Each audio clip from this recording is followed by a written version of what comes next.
और हमारे साथ एक परिजन है जिन्होंने अपनों को इस विमान हादसे में खोया है। बताइए सर, क्या नाम है आपका? मेरा नाम मनीष कामदार है, नागपुर से आया हूँ। क्या हुआ आपके साथ? मेरी बेटा और सास उसकी तीनों जने एक्सपायर हो गए इसमें। बेटी, बेटा और बेटी का लड़का 1.5 साल का बेटा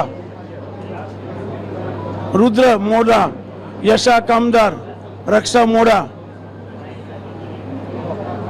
कैसे पता चला आपको? किसने बताया कि ये हादसा हुआ? मैं 9 सवा 9 बजे तक वीडियो उसका व्हाट्सएप पे देख रहा था, मेरे को न्यूज़ आया कि 171 कोई फ्लाइट नंबर है, वो क्रैश हो गया। तो हम लोग वहाँ से यहाँ निकले।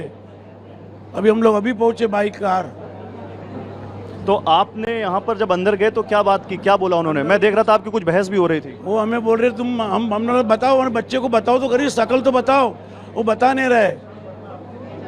क्या बोल रहे हैं? बस आप बोले उसका कुछ आप बता नहीं सकते, डीएनए टेस्ट कराओ। आपकी बेटी और बेटा कहाँ जा रहे थे? मतलब लंदन में किस लिए, वहाँ रहते थे या वोकेशन में जा और रहे थे? प्लस नहीं, मेरा बेटा मतलब बेटी यूके में शादी किया हुआ है। उसका बेटा मतलब मेरा नाती, वो भी यूएस पासपोर्ट है उसके पास, और जवाई भी यूएस का ही है, और सास जो समधी है वो भी यूएस की ही है। और यूके जा रहे थे? क्योंकि अभी 1 महीने पहले मेरे समधी एक्सपायर हो गए। उसकी प्रार्थना सभा थी 22 जून को, ये 22 जून को वो उसकी प्रार्थना सभा में जा रहे थे, और उनके साथ ये हो गया। उनके साथ हुआ। अब प्लस इमिग्रेशन में मेरे से 1 लाख रुपया लिया। वो स्पेशल मैं बोल रहा हूँ, मेरा बेटी का मतलब बेटा, उसको अब नातन वो इंडिया में पैदा हुआ, उसका पासपोर्ट भी ब्रिटिश पासपोर्ट था। वो बोले आपने एग्जिट नहीं किया, एंट्री नहीं किया, इसलिए एग्जिट करने देंगे नहीं। 1 लाख रुपया लिया, एंड टाइम में फ्लाइट को रोक के रखा, और 1 लाख रुपया लिया, 1000 पाउंड लिया, तब छोड़ा उन्होंने। अभी अहमदाबाद में? यस, अहमदाबाद में। आपको लगता है अगर नहीं छोड़ते तो शायद वो बच जाते? नहीं, हम तो वही बोल रहे नहीं, अगर वो लीगली चलते तो छूट जाते ना, बच जाता मेरा बेटा।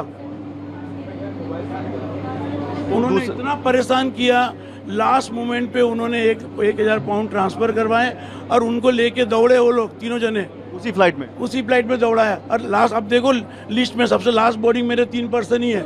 और अगर वो उनको लीगली रोक लेते तो वो नहीं जाते उस फ्लाइट में? मेरी बेटी और उसका बच्चा बच जाता था।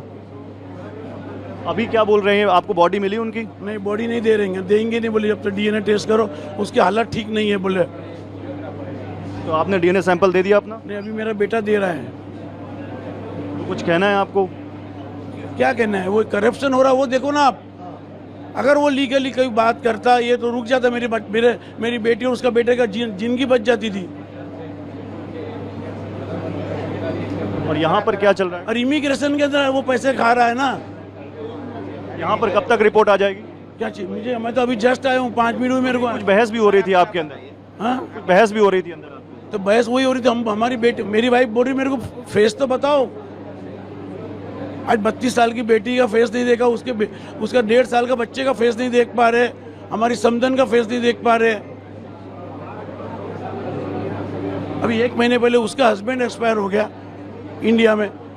अभी प्रार्थना सभा में जा रहे थे, 22 को प्रार्थना सभा थी। मैं आपका दुख समझ सकता हूँ, दुखों का पहाड़ टूटा है आप लोगों के पास। तो मतलब समधी और उसके बाद 3 लोग और फैमिली के आपके नहीं रहे। मतलब आपने सोचा नहीं होगा लंदन जा रहे हैं और ऐसा हो जाएगा। तस्वीरें देखी तो क्या आया फिर मन में? तस्वीर बताई नहीं, हमने देखी नहीं, हमने तस्वीर विमान की नहीं हमने देखी नहीं हम लोग, क्योंकि भाई को प्रॉब्लम आएगा, इसलिए हम लोग यहाँ से बाइक आ रहा है, फ्लाइट था नहीं अहमदाबाद का।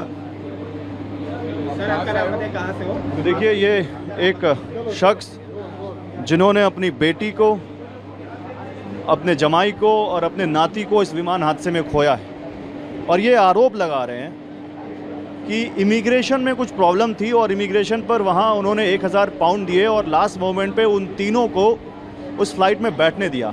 अगर वो उस फ्लाइट में नहीं बैठते तो शायद बच जाते, और यहाँ भी उनको कोई ख़ास जानकारी मिल नहीं पा रही है। बहुत दर्दनाक कहानियाँ हैं जिनको बयां करना भी मुश्किल है। क्या कहें, कैसे कहें। कैमरा सहयोगी चेतन के साथ Gaurav Agarwal, TV9 Bharatvarsh, civil hospital, Ahmedabad.